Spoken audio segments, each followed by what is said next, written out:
type, mitosis and meiosis. So before going to M phase, I am asking one question from the previous topic, and you will answer the question in the comment box. My question is, in which phase of cell cycle DNA replication take place? In which phase of cell cycle DNA replication take place? And please give answer in the chat box and like, subscribe my channel. So what is M phase? M phase is of two types, mitosis and meiosis. Before moving to M phase, proceeding to M phase, one more topic that was remaining is G naught phase. G naught phase. What we discussed in the last class, we discussed G1 phase, S phase, G2 phase. These three phases are a part of interphase. These three phases are the part of interface. ये जो तीनों phase हैं interface के part है. अब एक cell है, वो डिवाइड हुआ और वो सेल डिवाइड करके उसने दो नई सेल बनाई. फिर से ये सेल डिवाइड करेगा, इंटरफेस में एंटर करेगा, फिर से डिवाइड करके माइटोसिस करके दो नई सेल बनाएगा. बट ऐसा ज़रूरी नहीं है कि सारी की सारी सेल्स जो हैं वो डिवाइड करें, वो कंटिन्यूटी में डिवाइड करती रहे. जो सेल बन रही है ऐसा ज़रूरी नहीं है कि वो डिवाइड करेगी ही. कुछ सेल फॉर्म होती है पर वो जीवन फेज़ में एंटर नहीं करती है. ठीक है, वो जीवन फेज़ में एंटर नहीं करती है. जैसे कि आप यहाँ पे आप देख पा रहे हो कि यहाँ पे एक सेल साइकिल के कौन कौन से फेज़ है. G1 फेज़ है, S फेज़ है, G2 फेज़ है और M फेज़ है. पर ऐसा हमेशा ज़रूरी नहीं है कि जो सेल है वो G1 फेज़ में ही एंटर करेगा. ठीक है, आफ्टर द सेल डिवीज़न जो न्यू सेल बनी, ठीक है, जो न्यू सेल यहाँ पे शो हो रहा है, न्यू सेल फॉर्म हुई, ऐसा ज़रूरी नहीं है कि वो G1 फेज़ में ही एंटर करेगा. That cell can enter in the G nought phase that is showing here. So आप जो भी डायग्राम देखते हो उसको बिल्कुल ध्यान से देखो ताकि आपको हर चीज़ उसमें क्लियर हो कि सेल जो है वो डिवीज़न के बाद वो जीवन फेज़ में, कुछ सेल डिवीज़न के बाद जीवन फेज़ में एंटर नहीं करते हैं. कुछ सेल जैसे कि मसल सेल है, ठीक है, हार्ट सेल है, ठीक है, जैसे कि नर्व सेल है, ये तीनों जो सेल है वो जीवन फेज़ में एंटर ना करके ये जी नोट फेज़ में एंटर करते हैं. G nought phase means cell will not further undergo any division, it will enter in the G naught phase. So some cell, what is being shown here, some cell in adult animal don't exhibit division and many other cell divide only occasionally. कुछ cell ऐसी भी होती है जो कि time पे divide करती है, कुछ ओकेजन पे डिवाइड करती है. सपोज़ वहाँ पे कोई भी वाउंड हो गया, कोई भी इंजरी हो गई, उसको रिपेयर करने के लिए वहाँ पे कुछ सेल कुछ पर्टिकुलर टाइम पे, कुछ पर्टिकुलर ओकेजन पे, इंजरी के टाइम पे ही, सेल की डेथ के टाइम पे, जो सेल डेथ हो गई तो उसकी जगह नई सेल आती है. जैसे तुम्हें पता है अगर तुम्हें कहीं चोट लग जाती है तो इंजर हो जाते हो, आपके बॉडी के किसी पार्ट से ब्लीडिंग होती है तो आफ्टर सम टाइम वो ब्लीडिंग स्टॉप हो जाती है इफ़ यू आर नॉर्मल. अगर आप नॉर्मल नहीं हो, आपको हीमोफीलिया कोई डिजीज़ है इस एक पर्सन को, तो उससे ब्लीडिंग जो है वो स्टॉप नहीं होती है. ठीक है, तो नॉर्मल केसेस में क्या होता है, अगर एक पर्सन को ब्लीडिंग हो रही है, ठीक है, तो उसकी जो ब्लीडिंग है वो कुछ टाइम के बाद स्टॉप हो जाती है. फिर वहाँ पे due to fibrin, we will study later, and brown colour की क्लोट बन जाती है. After some days if we see after 30 days the skin again, normal skin will develop there because the cell that was dead due to injury that has replaced the cell, new cell will take their place. नई cell उसकी जगह लेगी. वो cell normally divide नहीं कर रही थी पर उन सेल ने डिवीज़न किया जब उनकी ज़रूरत थी. तो वहाँ पे कोई नई सेल कब बनेगी, जो पहले वाली सेल जिनकी डेथ नहीं हुई वो डिवाइड करेगी और वो नई सेल उस इंजरी वाली साइट को फिल अप करने के लिए वहाँ पे आएगी, ताकि वो injured side after some days वो नॉर्मल लगे। ठीक है, तो ये जो सेल जो फर्दर जीवन फेज़ में एंटर नहीं करती है, वो एंटर करती है जीनोड फेज़ में, और उसे बोलते हैं इनएक्टिव फेज़, क्योंकि उस टाइम पे वो सेल डिवाइड नहीं कर रही है, वो अब जीवन फेज़ को एग्जिट करके जीनोड में एंटर कर रही है। वो जो नई सेल बनी वो डिवाइड नहीं करी, and that cell will enter G nought phase. And G nought phase is that's called inactive phase, because इस टाइम पे सेल डिवाइड नहीं करे, उसे कहते हैं क्यूसेंट स्टेज। क्यूसेंट स्टेज क्यों कहते हैं? क्योंकि क्यूसेंट का मतलब है inactivity, dormant stage. Cells in this stage remain metabolic active. ऐसा नहीं है कि वो मेटाबॉलिकली तो वो एक्टिव रहेगा, सेल के अंदर केमिकल रिएक्शन तो होगी, अगर सेल के अंदर रिएक्शन स्टॉप होगी तो सेल की डेथ हो जाएगी। ये सेल जो है वो मेटाबॉलिज्म के वे से तो एक्टिव है, इनके अंदर केमिकल रिएक्शंस तो हो रही है, बट ये जो सेल्स हैं वो फर्दर डिवाइड नहीं करेगी। और डिवाइड सिर्फ प्रोलीफेरेट का मतलब होता है डिवीजन, कि ये डिवीजन नहीं करेगी, but they will divide, they can divide when there is requirement. जब रिक्वायरमेंट होगी, जब ज़रूरत होगी तो वो सेल डिवाइड करेगी। सो माइटोसिस डिवीजन जो है वो कौन सी सेल्स में होता है? सोमैटिक सेल में होता है। डाइप्लोइड, दो तरह की सेल होती है, एक होता है somatic cell, other one is germ cell. Germ cell means gamete cell. Gamete cell, that's why it is called germ. Germ means they will germinate, they will form new organism, that's why they are called germ cell or gamete. Somatic cell, somatic cell is a diploid cell, germ cell is called haploid cell. ठीक है, as I have discuss diploid and haploid concept in my first video, if anyone have any doubt regarding diploid and haploid, then they can view that video. And diploid 2n means two set of chromosome, haploid means one set of chromosome. So somatic cell means वो cell होती है जो कि हमारी body का normal structure बनाती है, जैसे कि हमारे लेग्स में प्रेजेंट है, हमारे फेस में प्रेजेंट है, हमारी बॉडी के सारे पार्ट्स में जो सेल होती है उसे बोलते हैं सोमेटिक सेल, जो हमें एक्सटर्नल अपीयरेंस देती है, जो हमारे फेस फॉर्म करती है। बट जर्म सेल्स आर दो सेल्स जो कि गैमीट सेल्स होती है। ठीक है, गैमीट सेल होती है। तो हमारी जो बॉडी की सारी सेल है वो होती है डाइप्लॉयड, बट जर्म सेल जो है वो हैप्लॉयड होती है। तो माइटोसिस का काम क्या होता है? माइटोसिस मतलब equational division, we will study later. Mitosis का काम क्या है? माइटोसिस जो है वो ये जो डिवीजन है, ये जो सेल डिवीजन है, ये डाइप्लॉयड सेल में होती है। However there are certain cells, वहाँ पे कुछ ऐसे एक्सेप्शंस भी होते हैं जहाँ पे हैप्लॉयड सेल, हमेशा ऐसा ज़रूरी नहीं है कि डाइप्लॉयड करे। कुछ केसेस में, जैसे कि हनी बी के केसेस में, जो हैप्लॉयड सेल्स होती हैं, मतलब जो हैप्लॉयड सेल्स होती है वो भी माइटोसिस से डिवाइड करते हैं। कैसे? अब देखो, हनी बी है, हनी बी की फैमिली में 3 पर्सन हैं, ड्रोन है, ठीक है, क्वीन है, and third one is worker. Drone, queen and worker. जो वर्कर है वो वर्क करेगा, वर्कर वो क्या वर्क करेगा? Worker will collect the nectar, nectar collect करेगा और वो हनी बनाएगा। ठीक है, वर्कर जो है वो क्या होता है बेटा? वो होता है sterile. Worker is sterile.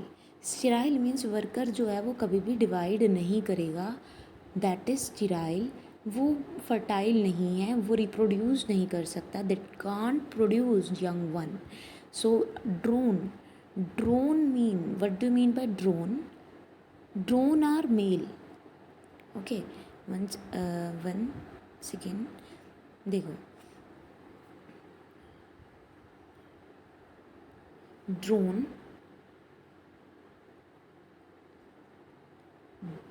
Are male, queen and worker, these two are female. ये दोनों क्या है, फीमेल है। ठीक है, तो ड्रोन जो है वो मेल है, ड्रोन जो है वो हैप्लॉइड होता है। क्वीन और वर्कर की जो पूरी बॉडी है दैट इज़ डाइप्लॉइड, मतलब उसकी बॉडी की जो सारी सेल्स होती हैं, ठीक है, जर्म सेल को छोड़कर क्वीन और वर्कर की बॉडी की सारी सेल क्या होती है, डाइप्लॉइड होती है। पर ड्रोन एक मेल है, ठीक है, जिसकी जो बॉडी की सेल होती है वो बॉडी की सारी सेल्स ही, सोमैटिक सेल भी हैप्लॉइड होती है।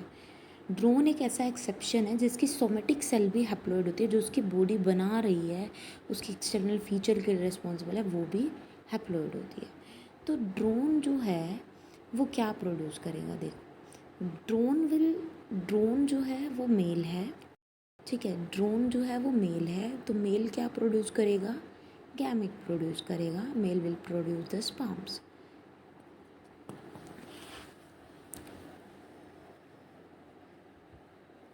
This drone is haploid and drone will produce haploid sperm। अगर ड्रोन हैप्लॉइड है, उसमें number of chromosome, one set of chromosome है, उसमें 16 क्रोमोसोम होते हैं, 16 क्रोमोसोम होते हैं। अगर वो हैप्लॉइड है तो वो क्या प्रोड्यूस कर रहा है, 16 क्रोमोसोम कंटेन करने वाली स्पर्म सेल प्रोड्यूस करे। उसकी जो गैमीट प्रोड्यूसिंग सेल है, स्पर्म प्रोड्यूसिंग सेल है, अगर वो हैप्लॉइड है, उसमें 16 क्रोमोसोम है, 16 क्रोमोसोम है, तो वो जो स्पर्म प्रोड्यूस करेगा उसमें भी 16 क्रोमोसोम होगा। वो कैसे होगा, by the mitosis division. How, by the process of mitosis. क्योंकि अगर गैमीट बनती है तो उसकी फॉर्मेशन के टाइम पे जनरली मियोसिस होती है, पर वो कब होती है, जब एक पेरेंट बॉडी डाइप्लॉइड हो। पर यहाँ पे ड्रोन की पेरेंट बॉडी जो है वो क्या है, हैप्लॉइड है, तो जितने उसमें क्रोमोसोम है उतने ही क्रोमोसोम स्पर्म्स में होने चाहिए, उसके गैमीट में होने चाहिए। तो same number of chromosome produce करने के लिए वहाँ पे माइटोसिस डिवीज़न होती है, that is called equational division. Okay, but worker and queen जो है, वर्कर क्या है, जो नेक्टर कलेक्ट करती है, ड्रोन जो है वो क्या है, वो प्रोड्यूस करता है haploid sperm. Worker is sterile, but जो क्वीन है, queen is diploid, queen is diploid and by the process of meiosis, worker में होगी, ड्रोन में होगी माइटोसिस, क्वीन में होगी मियोसिस। क्वीन जो है वो रिडक्शनल डिवीजन से, क्योंकि क्वीन डाइप्लॉइड है, मतलब कि अगर क्वीन के गैमीट प्रोड्यूसिंग सेल में 32 क्रोमोसोम है, ठीक है, तो एक सेल में 32 क्रोमोसोम है, तो वो सबसे पहले तो इंटरफेज में एंटर करेगी 32 इंटू, मतलब अगर उसमें डीएनए का कंटेंट इतना है तो वो क्रोमोसोम क्या होगा, डुप्लीकेट हो जाएगा 32 इंटू 2। क्रोमोसोम का नंबर तो सेम रहेगा, पर क्रोमोसोम की, जैसे आपको मैंने प्रीवियस वीडियो में बताया था कि उसकी जो सिस्टर क्रोमेटिड है वो क्या हो जाएगी, वो डुप्लीकेट हो जाएगी, एक ही क्रोमोसोम पे 2 क्रोमेटिड आ जाएगी। ठीक है, तो अब देखिए ये गैमीट, ये जो एक गैमीट प्रोड्यूसिंग सेल है, ये क्वीन के केस में, किसके केस में, क्वीन के केस में ये प्रोड्यूस करती है 4 सेल। कितनी सेल प्रोड्यूस करेगी ये, 4 सेल प्रोड्यूस करेगी। एक में है 16 क्रोमोसोम, इसमें भी है 16 क्रोमोसोम, इसमें भी है 16 क्रोमोसोम और इसमें भी है 16 क्रोमोसोम। तो जो क्वीन है वो रिडक्शनल डिवीजन, रिड्यूस हो गया ना क्रोमोसोम नंबर, पहले 32 क्रोमोसोम थे गैमीट प्रोड्यूसिंग सेल में और गैमीट में 16 क्रोमोसोम रह गए। तो इस केस में कौन सी डिवीजन हुई, क्रोमोसोम नंबर रिड्यूस हो गया, हाफ हो गया, तो रिडक्शनल डिवीजन हुई, मियोसिस हुई। पर जो वर्कर था, जो ड्रोन था, ड्रोन जो मेल था, क्योंकि वर्कर तो स्टिराइल ही है, ड्रोन जो मेल है वो कैसे गैमीट प्रोड्यूस करेगा, वो माइटोसिस से गैमीट प्रोड्यूस करेगा, क्योंकि वो ऑलरेडी हैप्लॉइड है। तो वो जो गैमीट बनाएगा वो क्या है, वो उनमें भी सेम नंबर ऑफ क्रोमोसोम होने चाहिए। अगर जो ड्रोन है उसमें, उसकी गैमीट प्रोड्यूसिंग सेल में, वो सेल जो गैमीट प्रोड्यूस करती है, अगर उसमें 16 क्रोमोसोम है तो आगे भी कितने क्रोमोसोम रहेंगे, 16 ही क्रोमोसोम उसके स्पर्म्स में भी और उसके गैमीट में भी, मेल के गैमीट में भी रहेंगे, ड्रोन के गैमीट में भी रहेंगे। तो नंबर ऑफ क्रोमोसोम सेम कैसे रहा? उसकी बॉडी में भी 16 क्रोमोसोम थे, बॉडी की हर गैमीट प्रोड्यूसिंग सेल में, बॉडी की सारी सेल में। तो उसके गैमीट में भी 16 क्रोमोसोम कैसे रहे? नंबर ऑफ क्रोमोसोम इक्वल रहता है जब, तो वहाँ पे माइटोसिस होता है। तो सेम चीज़ ही यहाँ पे डिस्कस की हुई है, जैसे कि mitosis cell division is seen only in the diploid somatic cell. लेकिन कुछ ऐसे एग्जाम्पल भी हैं जहाँ पे हैप्लॉइड सेल जो है वो माइटोसिस से डिवाइड करते हैं, जैसे कि मेल हनी भी है। इन्होंने फीमेल हनी भी मेंशन नहीं किया। फीमेल हनी भी क्यों मेंशन नहीं किया? क्योंकि फीमेल हनी बी में मियोसिस होती है, माइटोसिस नहीं होती है। तो मेल हनी बी मतलब कि जो ड्रोन है वही सिर्फ क्या करता है, माइटोसिस से गैमेट प्रोड्यूस करता है, हैप्लॉइड सेल जो है वो डिवाइड करेगी आगे माइटोसिस से। Against this the plant can show mitosis division in both haploid and diploid cell that will study in plant kingdom. क्या होता है प्लांट में? जैसे कि अगर हम एल्गी देखें तो एल्गी भी प्लांटी किंगडम में आती है। ऐसे हम जिम्नोस्पर्म, ब्रायोफाइट, टेरिडोफाइट की बात करेंगे तो उसमें क्या है, माइटोसिस डिवीजन जो है वो डाइप्लॉइड में भी होता है और हैप्लॉइड सेल में भी होता है। मतलब कि अगर उस केस में कोई एक हैप्लॉइड सेल बनी, ठीक है, प्लांट के केस में हैप्लॉइड सेल जो है वो भी क्या करता है, माइटोसिस से ही डिवाइड करता है। वो भी क्या करता है, जो उसके गैमीट्स हैं या फिर उसके गैमीट प्रोड्यूसिंग सेल है, गैमीटेंजिया है, वो माइटोसिस से डिवाइड करते हैं, ठीक है। और उसकी डाइप्लॉइड सेल भी कैसे डिवाइड करती है, माइटोसिस से डिवाइड कर सकती है, ठीक है। डाइप्लॉइड मतलब कि वो सेल जो कि डाइप्लॉइड है, जिसमें नंबर ऑफ क्रोमोसोम डबल है, वो भी माइटोसिस करके। तो प्लांट में वहाँ पे ज़रूरी नहीं है कि क्रोमोसोम नंबर जो है वो सेम में होता है। प्लांट में क्रोमोसोमल वेरिएशन इस वजह से ज़्यादा आती है प्लांट के केस में, जो टेट्राप्लॉइड वाली कंडीशन है, ठीक है। जैसे कि तुम आगे पढ़ोगे, वीट की वैरायटीज़ होती है, टिटिकम ड्यूरम, टिटिकम एस्टाइवम। तो वीट की टिटिकम वल्गेर एंड वीट की बहुत सारी वैरायटी जो है वो कुछ वैरायटी हेक्साप्लॉइड भी होता है, मतलब उसमें 6 सेट ऑफ क्रोमोसोम भी होते हैं। तो इसी वजह से प्लांट के क्रोमोसोम नंबर में बहुत ज़्यादा वेरिएशन आती है जनरेशन आफ्टर जनरेशन, ठीक है। तो अब हम पढ़ते हैं एम फेज के बारे में। Now we will study about M phase, ठीक है। तो एम फेज क्या होता है? M phase is also called mitosis, ठीक है। एम फेज को क्या कहते हैं, माइटोसिस और meiosis, but here we will study about M phase means mitosis. Firstly, we will study about mitosis. This is most dramatic period of cell cycle involving a major reorganization of all the component of cell. इस time पे cell के जितने भी components हैं वो reorganise होते हैं। जैसे आपने लास्ट क्लास में पढ़ा था कि वहाँ पे सेल के अंदर ऑर्गेनेलेज डुप्लीकेट कर जाती है ग्रोथ फेज़ के टाइम पे। फिर आपने पढ़ा था कि वहाँ पे डीएनए रेप्लिकेशन भी होता है, ठीक है। तो वहाँ पे और भी सेल के जो कंपोनेंट है जो बने थे वो अब ऑर्गेनाइज होंगे। मतलब कि एक सेल से जब 2 सेल बन रही है तो एक जो डीएनए है, एक डीएनए जो डुप्लीकेट हुआ डीएनए, कुछ तो वो क्या है, एक सेल में चला गया, दूसरा जो है वो दूसरी सेल में चला गया। Since the number of chromosome in parent and progeny cell is the same, ठीक है। तो नंबर ऑफ क्रोमोसोम क्या है, पेरेंट में और प्रोजनी में सेम रहता है। जैसे अभी मैंने आपको डाइप्लॉइड वर्कर बी के बारे में बताया, ठीक है, sorry, diploid worker and diploid queen के बारे में बताया, जिसमें से जो वर्कर है वो क्या है, स्टेराइल है, वो गैमीट प्रोड्यूस नहीं कर सकती। बट जो क्वीन है वो क्या है, फर्टाइल है। तो क्वीन में 32 क्रोमोसोम, उसके गैमीट प्रोड्यूसिंग सेल में ये जो क्वीन है वो आगे क्या करती है, ये क्वीन जो है, ठीक है, वो आगे वैसे नॉर्मली अगर हम देखें तो वो मियोसिस करके क्या बनाती है, 16